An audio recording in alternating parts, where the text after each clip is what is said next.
ಸಾವುಕಾರ ಅವನಿಗೆ ಹೋಳಿಗೆ ನೀಡ್ಯಾಳ, ತುಪ್ಪ ಮರ್ತಾಳ. ತುಪ್ಪ ನೀಡಿಲ್ಲ ಇವ ಅಂದ. ಈಕಿ ಇನ್ನೊಂದು ಹೋಳಿಗೆ ಹಾಕ್ಲೆ ಅಂದ. ಶಾಂಡಿಗೆ ನೀಡಿಲ್ರ ಅಂದ. ಬಂದವ್ರು ಹಿಂಗ್ಯಾಕೆ ಮಾಡ್ತಿದ್ದು ಹುಚ್ಚ ಸಾವುಕಾರ ಅನ್ನಾರ ಅವರು. ಆಗ ಹೆಣ್ಮಗಳು ತಡ್ಕೊಳಷ್ಟು ತಡ್ಕೊಂಡ್ಲು. ಏನ್ರಿ ಹೋಳಿಗೆ ಒಲ್ರ ಮಾಡಿದ. ಆಕಿ ಅಂದ್ಲು ಹಂಗೆ ಮಾಡಿದ ಏನು ಬಾಯಿ ಬಿಟ್ಟು ಏನು ಬೇಕು ಬೊಗಳ ಅಂದ್ಲು. ಇವತ್ತಪ್ಪ ಅಂದ. ಏನನ್ನಪ್ಪ ತಗೊಂಡು ಮಾಡೋದೇನೈತಿ ಅವಕ್ಕೆ ಏನು ಕೇಳು ಬಡಸಾಲಿಯೊಳಗೆ ಆಡು ಶರೀಪಾನಿ ಕೇಳು ಬಡಸಾಲಿ ಒಳಗೆ ಆಡು ಬಾಳಿನಾಗ ಸದಾ ಚಂದ್ರಮಣಿ ನಾಗು ಲಾಲಿಯೇ ಕೇಳು ಬಡಸಾಲಿ ಒಳಗೆ ಆಡು.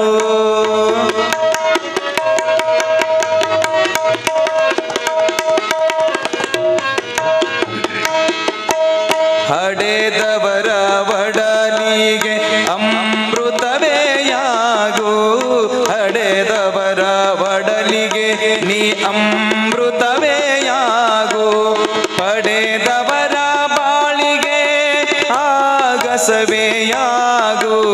ಪಡೆದವರ ಬಾಳಿಗೆ ಆಗಸವೇಯಾಗು ಒಡಬುಟ್ಟಿದವರಿಗೆ ಕಲ್ಪವೃಕ್ಷವಾಗು ಒಡಬುಟ್ಟಿದವರಿಗೆ ಕಲ್ಪವೃಕ್ಷವಾಗು ಒಡನಾಡಿಗರಿಗೆ ಪ್ರೀತಿಯನ್ನು ತೋರು ಕಂದ ಓ ಶರೀಫಾ ಕಂದ ಮುದ್ದು ಕಂದ ಕಂದ ಮುದ್ದು ಕಂದ ಮುದ್ದು ಕಂದ. ಶರೀಫ ಆನಂದವಾಗಿ ತಾಯಿಯ ಪ್ರೀತಿ ಮಮತೆ ವಾತ್ಸಲ್ಯದಿಂದ ಬೆಳೆದ ಶರೀಫ ಕೋಡು ತಂಗಿ ಶರೀಫ ಬೆಳೆದ. ಬೆಳೆಯುತ್ತಾ ಇರುವಂಥ ಸಂದರ್ಭದೊಳಗೆ ಬಲು ಚೂಟಿಯಾಗಿದ್ದ ಶರೀಫ ಪಾರಿವಾಳನ ಹಾರಿಸುವುದು, ಗಾಳಿಪಟವನ್ನು ಆಡುವುದು, ಕೋಲಿಗೊಂಡ ಆಡುವುದು, ಚಿಣಿಪಣಿ ಆಟ ಆಡುವುದು, ಬಟ್ಟೆಗಳನ್ನು ಗಂಟು ಮಡಿ ಲಗೋರಿಯನ್ನು ಆಡುವುದು, ಹುಡುಗರ ಆಟಗಳು ಪ್ರಾರಂಭವಾಗ್ತವ. ಬಾಲಸ್ತಾವತ್ ಕ್ರೀಡಾಸಕ್ತ ಅಂತಾರೆ ಶಂಕರಾಚಾರ್ಯರು. ಬಾಲ್ಯದಲ್ಲಿ ಮಕ್ಕಳು ಆಡಿದರೆ ಬಹಳ ಚಂದ. ಮಕ್ಕಳು ಆಡಬೇಕು.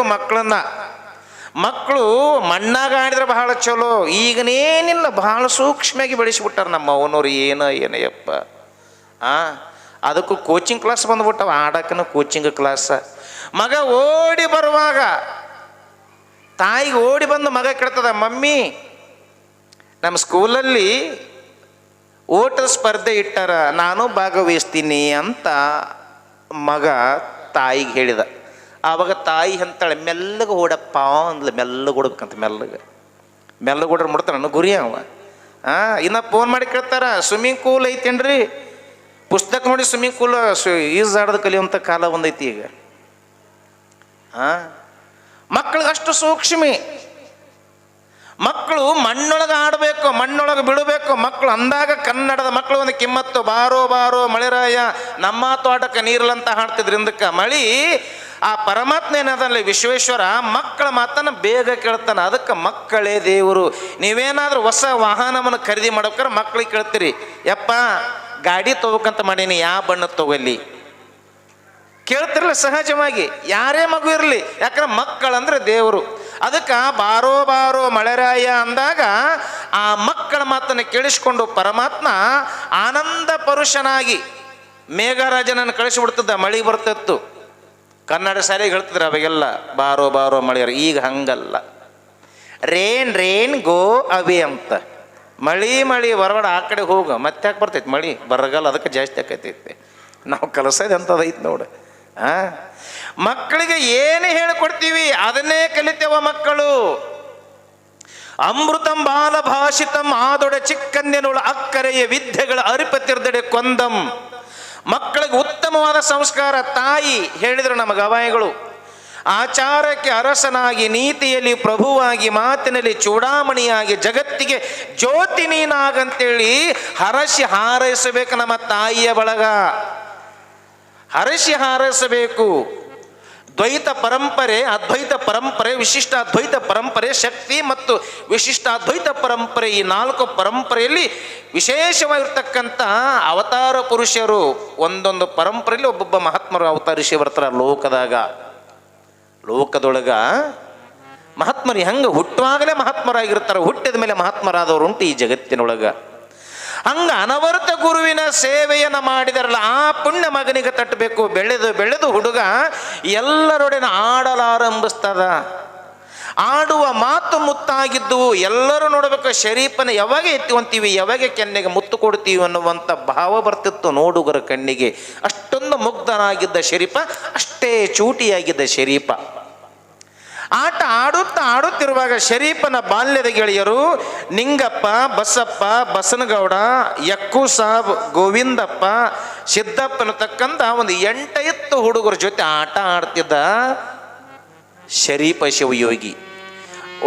ಬಾಲ್ಯದ ಗೆಳೆಯರೊಡನೆ ಆಟ ಆಡುತ್ತಿರುವಾಗ ಒಂದು ದಿವಸ ನಿಂಗಪ್ಪ ಅನ್ನವ ಕರದಂಟು ಮಾಡಿದ್ರು.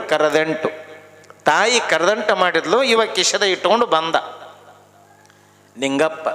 ಹಿಂಗೆ ತಿನ್ಕೊಂತ ಬಂದ. ಎಲ್ಲ ಹುಡುಗರು ನನಗೆ ಕೊಡು ಅಂತ ಹುಡುಗರೆಲ್ಲ ಕೇಳಿದ್ವಿ. ಇಲ್ಲ ಕೊಡದ ಇಟ್ಟಿತ್ತು ಕರದಂಟು.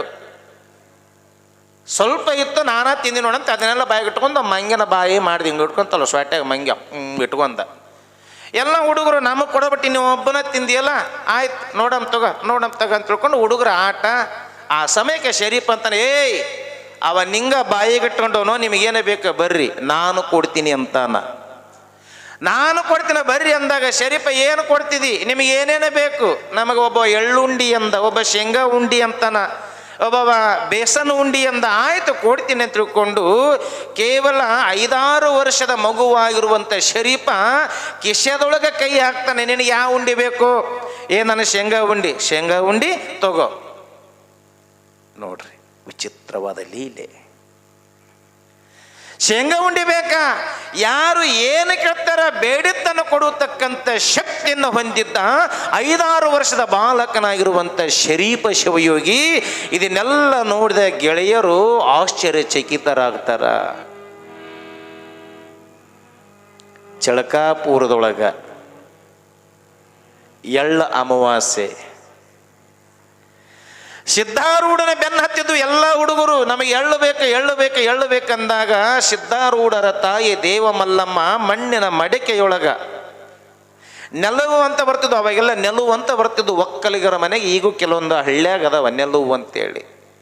ಆ ನೆಲುವಿನ ಆ ಮಡಿಕೆ ತುಂಬ ಎಳ್ಳು ಹಾಕಿ ನೆಲುವು ಮ್ಯಾಲೆ ಕಟ್ಟಾಳ. ಮ್ಯಾಲೆ ಕಟ್ಟಿದಾಗ ಸಿದ್ಧಾರೂಢನಿಗೆ ಎಳ್ಳು ಬೇಕಾಗದೆ. ಎಳ್ಳು ಬಂದ, ಚೀಲದ ಮೇಲೆ ಚೀಲ ಅದ್ರ ಮೇಲೆ ಹತ್ತಿದ, ನಿಲುಕಲಿಲ್ಲ. 5-6 ಹುಡುಗರು ಹಿಂದ ಬಂದವ. ಒಂದು ಕಟ್ಟಿಗೆ ತಗೊಂಡು ಪಟ್ ಅಂತ ಹಿಂಗೆ ಹೊಡೆದಾಗ ಅವೆಲ್ಲ ಎಳ್ಳು ಬೀಳ್ತಾವ. ಎಳ್ಳು ಬಿದ್ರ ಇಡೀ ಆ ಮನೆ ತುಂಬ ಎಳ್ಳಾಗ್ತಾವ. ಸಿದ್ಧಾರೂಢ ಇರೋದು ಸಣ್ಣ ಮಡಿಕೆ, ಸಿದ್ಧಾರೂಢ ಬಡಿಗೆ ತಂದು ಹೊಡೆದ್ರೆ ಇಡೀ ಮನೆ ತುಂಬ ಎಳ್ಳಾಗುತ್ತವೆ. ಇದನ್ನು ನೋಡಿ ಜನವೆಲ್ಲ ಆಶ್ಚರ್ಯಚಕಿತರಾಗ್ತಾರೆ. ಏನು ಲೀಲೆ ಈ ಮಹಾತ್ಮರದು, ಏನು ವಿಚಿತ್ರವಾದ ಪವಾಡ. ದೇವಮಲ್ಲಮ್ಮ ಬಂದು ನೋಡ್ತಾಳೆ, ಆಶ್ಚರ್ಯವಾಗ್ತದ. ಇರದ ಸಣ್ಣ ಮಡಿಕೆ ತುಂಬ ಇರುವಂಥ ಎಳ್ಳು ಮನೆ ತುಂಬ ಆಗ್ಯವಲ್ಲ ಸಿದ್ಧ, ಏನಪ್ಪ ನಿನ್ನ ಲೀಲೆ ಅಂತಾಳ ತಾಯಿ. ಮಹಾತ್ಮರ ಲೀಲೆಗಳೇ ಬಲು ವಿಚಿತ್ರವಾಗಿರ್ತಾವ. ಅವರ ಪ್ರಪಂಚವೇ ಬೇರೆಯಾಗಿರ್ತದ, ಅವರ ಲೀಲೆಯೇ ಬಲು ವಿಚಿತ್ರ ಲೋಕದೊಳಗ. ಹಂಗ ಶರೀಫ ಶಿವಯೋಗಿ ಯಾರ್ಯಾರಿಗೆ ಏನೇನೇ ಬೇಕು ಬರ್ರಿ ಕೊಡ್ತೀನಿ ಅಂತ ತಿಳ್ಕೊಂಡು ಗೋಲಿಗುಂಡ ಆಡುತ್ತಾ ಚಿಣಿಪಣಿಯನ್ನು ಎಲ್ಲವನ್ನು ಆಟ ಆಡುತ್ತಾ ಎಲ್ಲರ ಮನವನ್ನು ಗೆದ್ದ ಶರೀಫ ನನ್ನ ನೋಡಾಕನ ಕೆಲವಾರು ದಿವಸಗಳಾದ ನಂತರ ಬೆಳೆದು 5-6 ವರ್ಷನಾದ ಶರೀಫನಿಗೆ ತಂದೆ ತಾಯಿಗಳು ವಿಚಾರ ಮಾಡ್ತಾರ. ಶರೀಫನಿಗೆ ವಿದ್ಯೆಯ ಅಭ್ಯಾಸವನ್ನು ಮಾಡಿಸ್ಬೇಕು, ವಿದ್ಯಾಭ್ಯಾಸ. ಯಾರು ಯೋಗ್ಯ ಗುರುಗಳಾಗಿನ ದಿನಮಾನದಲ್ಲಿ ಗುರುವನ್ನು ಶೋಧಿಸ್ತಿದ್ರು, ಗುರುವನ್ನು ಹುಡುಕಾಡ್ತಿದ್ರು. ಯೋಗ್ಯ ಗುರು ಬೇಕಲ್ಲ, ಯೋಗ್ಯ ಗುರುಗಳನ್ನು ಯೋಗ್ಯವಾದ ಗುರುಗಳು ಬೇಕೇ ಅಂತ ತಿಳ್ಕೊಂಡು ಚಿಂತನವನ್ನು ಮಾಡುತ್ತಿರುವಂಥ ಸಂದರ್ಭದೊಳಗ ಕಳಸದ ಗುರು ಗೋವಿಂದ ಭಟ್ರು ನೇರವಾಗಿ ಯಾವುದೋ ಒಂದು ಕಾರ್ಯ ನಿಮಿತ್ತವಾಗಿ ಶಿಶುನಾಳಕ್ಕೆ ಬರ್ತಾರ. ಶಿಶುನಾಳಕ್ಕೆ ಬಂದ ಸಮಯದೊಳಗೆ ಮನೆಯ ಮುಂದೆ ಅಂಗಳದಾಗ ಎಲ್ಲ ಹುಡುಗರು ಆಡಕತ್ತಿದ್ದು. ಶರೀಫ ಬಹಳ ಚೂಟಿಯಾಗಿದ್ದು, ನೋಡಿದ್ರೆ ಮಾತಾಡಿಸ್ಬೇಕು. ಕೆಲವೊಬ್ಬರ ಮುಖಭಾವ ಹಂಗಿರ್ತದ, ಕೆಲವೊಬ್ಬರ ಮುಖ ನೋಡಿದ್ರೆ ಅವ್ರನ್ನ ಮಾತಾಡಿಸ್ಬೇಕು. ಅವ್ರ ಪರಿಚಯ ಇರಲಿ ಇರದೇ ಇರಲಿ, ಅದು ಏನೋ ಒಂದು ಆಯಸ್ಕಾಂತ ಒಂದು ಶಕ್ತಿ ಇರ್ತದ. ಕೆಲವೊಬ್ಬರು ನೋಡ್ರೆ ಮಾತಾಡಿಸ್ಬೇಕು, ಕೆಲವೊಬ್ಬರು ನೋಡ್ರೆ ಮುಖ ಮುರಿಬೇಕು. ಕೆಲವೊಂದು ಮುಖನ ಹಂಗ ಇರ್ತಾವ. ಏನು ಬೇಡ ನಿನಗೆ, ಬಂಗಾರ ಬೇಡ, ಬೆಳ್ಳಿ ಬೇಡ, ವಜ್ರ ಬೇಡ, ಮುಖದಲ್ಲಿ ಸ್ವಲ್ಪ ನಗು ಮುಖ ಇದ್ರೆ ಸಾಕು. ನಗು ಮುಖ ಇರಬೇಕಂತ. ಯಾವಾಗ ಕೆಲವೊಂದು ಏನಿಲ್ಲ ಮಾರಿ ಶೆಟ್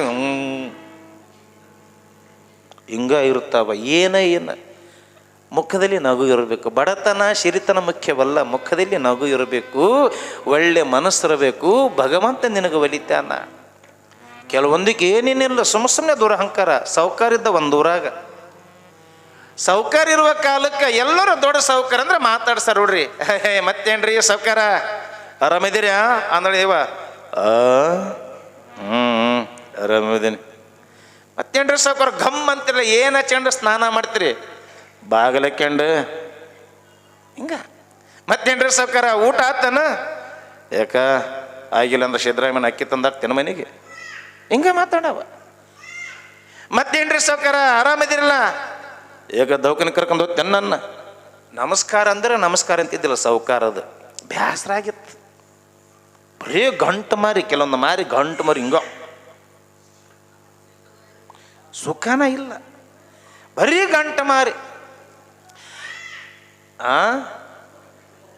ಅಕ್ಕಿ ಹೋಗ್ಬೇಕು. ಯಾವ್ರಕ್ಕೆ ಯಾವ ಹತ್ತಿ ಅಡ್ಡಿ ಮಕ್ಕಳ ಆಟ ಅಂತಾರೆ ಅದಕ್ಕೆ. ಎತ್ತೆಂಬೋಗ ತಂಗಿ ಹೋಗ ಯಾವ ಅಕ್ಕ ನೀಕೆ ನೋಡು. ಸಮಾಧಾನ ಮಾಡಿ ಅವು ಅಕ್ಕಿಗೆ.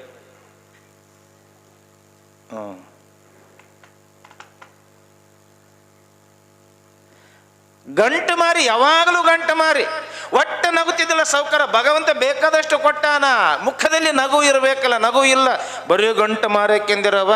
ಒಂದು ದಿವಸ ಆ ಊರಾಗ ಎಲ್ಲ ಯುವಕರು ಕೂಡಿ ನಾಟಕ ಆಡಿದ್ರು ಜಾತ್ರೆ ಸಲುವಾಗಿ. ಇವ ಸೌಕರ ನಾಟಕ ಅಂತ ಬಂದ. ಮತ್ತು ಊರು ಹಿರಿಯ ಬಂದನ, ಸೌಕರ ಬಂದನ ಅಂತೇಳಿ ಒಂದು 4-5 ಹುಡುಗರು, ಬರ್ರಿ ಸೌಕರ ಬರ್ರಿ ಸೌಕರ, ನಾಟಕ ನೋಡಕ್ಕೆ ಬಂದಿರ ಸೌಕರ. ಇವ ಅಲ್ಲರ ಚಂದ ಮಾತಾಡ್ಬೇಕಲ್ಲ. ಇಲ್ಲ ಟಿಕೆಟ್ ಹರ್ಯಾಕೆ ಬಂದಿನಂದ. ಇವ ಹಿಂಗ್ಯಾಕೆ ಮಾಡ್ತಿದ್ದ ಸೌಕರ? ಸರಿ ಬಿಡು ಅಂತೇಳಿ ಒಂದು 6 ತಿಂಗಳಾದಮೇಲೆ ಸೌಕರ ಮಗಳಿದ್ಲು. ಮಗಳನ್ನ ನೋಡಕ್ಕೆ ಹುಬ್ಬಳ್ಳಿ ಕಡೆಯಿಂದ ಬೀಗರು ಬಂದಿದ್ರು ನೋಡಕ್ಕೆ. ಏನೋ ದೈವ ಇಚ್ಛೆ ಕಂಕಣವಲ್ಲ ಕೂಡಿ ಬಂತು. ನೋಡಕ್ಕೆ ಬಂದಾಗ ಮನಸ್ಸು ಒಂದಾತು, ಗಟ್ಟಿ ಆಯ್ತು, ಬೀಗರು ಎಲ್ಲ ಬೇಕಾಯ್ತು. ಮತ್ತು ಬರದ ಬಂದಿವ ದೂರದಿಂದ, ಹಂಗ ಹೋಗೋದು ಯಾಕ? ಹೆಂಗಿದ್ರು ಮಿಕ್ಸರ್ ಅದಾವ, ಒಂದು ಸೇರಿ ಬ್ಯಾಳಿಗೆ ಹಾಕಿ ಸ್ವಲ್ಪ ಹೋಳಿಗೆ ಮಾಡಿಬಿಡ್ರಿ, ಗಟ್ಟಿ ಮಾಡೇ ಹೋಗಮಂತ. ಆ ಕಡೆ ಬೀಗ್ರ ಅಂದ್ರೆ ಈ ಕಡೆ ಬೀಗ್ರ ಅಂದ್ರೆ ಬರ್ರಿ ಈ ಕಡೆ ಟಿ ವಿ ರೂಮ್ನಾಗ ಅಂತೇಳಿ ಸೌಕಾರ್ತಿ ಟಿ ವಿ ರೂಮ್ನಾಗ ಕುಣಿಸ್ರಿ. ಇಲ್ಲಿ ಅಡಿಗೆ ಶುರು ಬಂತು, ಹೋಳಿಗೆ ಮಾಡಿದ್ರು. ಹೋಳಿಗೆ ಮಾಡಿದ್ರೆ ಮಧ್ಯಾಹ್ನ 2 ಗಂಟೆ ಸಮಯ. ಎಲ್ಲರ ಸಾಲಕ್ಕೆ ಊಟಕ್ಕೆ ಕುಂತರು. ಆದರೆ ಈ ಸೌಕಾರನು ಕುಂತ. ಸೌಕರ್ ಕುಂತ. ಸೌಕರ್ಯ ಹೆಂಡತಿ ಬಹಳ ಚಲೋ ಇದ್ಲಿ, ಹೆಣ್ಮಗಳು. ಎಲ್ಲರಿಗೆ ಹೋಳಿಗೆ ತುಪ್ಪ ಹೋಳಿಗೆ ತುಪ್ಪ ಹೋಳಿಗೆ ತುಪ್ಪ ನೀಡಿದ್ಲು. ತನ್ನ ಗಂಡ ನಿತ್ತಲಿದ ಸೌಕಾರ, ಅವನಿಗೆ ಹೋಳಿಗೆ ನೀಡ್ಯಾಳ, ತುಪ್ಪ ಮರ್ತಾಳ. ತುಪ್ಪ ನೀಡಿಲ್ಲ ಇವ ಅಂದ. ಈಕಿ ಇನ್ನೊಂದು ಹೋಳಿಗೆ ಹಾಕ್ಲೆ ಅಂದ. ಶಾಂಡಿಗೆ ನೀಡಿಲ್ರ ಅಂದ. ಬಂದವ್ರು ಹಿಂಗ್ಯಾಕೆ ಮಾಡ್ತಿದ್ದು ಹುಚ್ಚ ಸೌಕಾರ ಅನ್ನಾರ ಅವರು. ಹೆಣ್ಮಗಳು ತಡ್ಕೊಂಡಷ್ಟು ತಡ್ಕೊಂಡ್ಲು. ಏನ್ರಿ ಹೋಳಿಗೆ ಒಲ್ರ ಮಾಡಿದ. ಆಕಿ ಅಂದ್ಲು, ಹಂಗೆ ಮಾಡಿದ ಏನು ಬಾಯಿ ಬಿಟ್ಟು ಏನು ಬೇಕು ಬೊಗಳ ಅಂದ್ಲು. ಇವತ್ತಪ್ಪ ಅಂದ. ಏನನ್ನಪ್ಪ ತಗೊಂಡು ಮಾಡೋದೇನೈತಿ ಅವಕ್ಕೆ? ಏನು ತಗೊಂಡು ಮಾಡೋದೇನ? ಭ್ರಮೆಯನ್ನು ಬಿಡಬೇಕು ಮನುಷ್ಯ ಲೋಕದೊಳಗ. ನಾನು ನಾನು ಅಂತಕ್ಕಂಥ ಅಹಂಕಾರ ಮಮಕಾರಗಳನ್ನು ತೊರೆದಾಗ ಯೋಗ್ಯವಾದ ಗುರು ಸಿಗ್ತಾನ. ಕಳಸದ ಬ್ರಾಹ್ಮಣ ಗುರುವರ್ಯರಾಗಿರುವಂಥ ಕಳಸದ ಗುರು ಗೋವಿಂದ ಭಟ್ರು ಈ ತುಂಟನಾಗಿರುವಂಥ ಶರೀಫನನ್ನು ನೋಡಿ ಅವರಿಗೇನೋ ಒಂದು ಥರ ಆಯಸ್ಕಾಂತದಂತೆ ಸೆಳೆತವಾಯಿತು. ಆ ಆಡುತ್ತಾ ಕುಳಿತಿರುವಂಥ ಶರೀಫ್ನ ಹತ್ರ ಹೋಗಿ ನಿಂತರು. ಏಯ್, ಯಾರು ನೀನು? ಯಾರ ಮಗ ನೀನು? ನಿಮ್ಮಪ್ಪ ಯಾರು ಅಂತ ತಿಳ್ಕೊಂಡು ಗೋವಿಂದ ಭಟ್ರು ಗಡಸತನದಿಂದ ಕೇಳಿದಾಗ ಶರೀಫ್ ಅಂತನ. ನಿಮ್ಮಪ್ಪ ಯಾರು ಅಂತ ಕಳಸದ ಗುರು ಗೋವಿಂದ ಭಟ್ರು ಕೇಳಿದಾಗ ನಿಮ್ಮಪ್ಪ ಯಾವ ಅದನ ಅವನೇ ನಮ್ಮಪ್ಪ, ಎಲ್ಲರ ಅಪ್ಪ ಅವ ಶಿವಪ್ಪ ಅಂದ 6 ವರ್ಷದ ಬಾಲಕ ಶರೀಫ. ಎಲ್ಲರಿಗೂ ಅಪ್ಪ ಶಿವಪ್ಪ, ನಿಮ್ಮಪ್ಪ ಯಾವನದನ ಅವನೇ ನಮ್ಮಪ್ಪ ಅಂದಾಗ ಎಲ್ಲರೂ ಗಾಬರಿಗೆ, ಯಪ್ಪ ಹೆಂಗೆ ಮಾತಾಡ್ತೈತೆ ನೋಡಿ ಇಮಾಮ್ ಸಾಹೇಬನ ಮಗ ಹುಡುಗ. ಗಾಬರಿ ಆದ್ರು. ಗುರು ಗೋವಿಂದ ಭಟ್ರು ನೋಡಿದ್ರು, ಯಾರ ಮಗ ಇವ ಅಂತ ಪಕ್ಕದವ್ರನ್ನ ಕೇಳಿದಾಗ, ಇಲ್ರಿ ದೇವಕಾರ ಇಮಾಮ್ ಸಾಹೇಬ್ರ ಮಗ, ಅದಕ್ಕೆ ಹಿಂಗೆ ಮಾತಾಡ್ತಾನ ನೀವು, ಬಾರಲಿ ಅಂತ ತಿಳ್ಕೊಂಡು ಆ ಹುಡುಗನ ರೆಟ್ಟಿ ಹಿಡ್ಕೊಂಡು ನೇರವಾಗಿ ಇಮಾಮ್ ಸಾಹೇಬನ ಮನೆಗೆ ಹೋಗ್ತಾರ. ಗುರುಗಳು ಬರುವುದನ್ನು ನೋಡಿದ ಇಮಾಮ್ ಸಾಹೇಬರಿಗೆ ಬಹಳ ಆನಂದವಾಗ್ತದ. ಹಂಡೆ ಹಾಲು ಕುಡ್ದಂಗೆ ಆಯ್ತು. ಯಪ್ಪ, ಕೂಗಿ ಕರೆದರೂ ಬಾರದೇ ಇರುವಂತ ಎನ್ನಪ್ಪ ಎನ್ನು ಗುರುದೇವ ತಾನಾಗ ನನ್ನ ಮನೆಗೆ ಬಂದನ. ಹಜ್ಜುಮ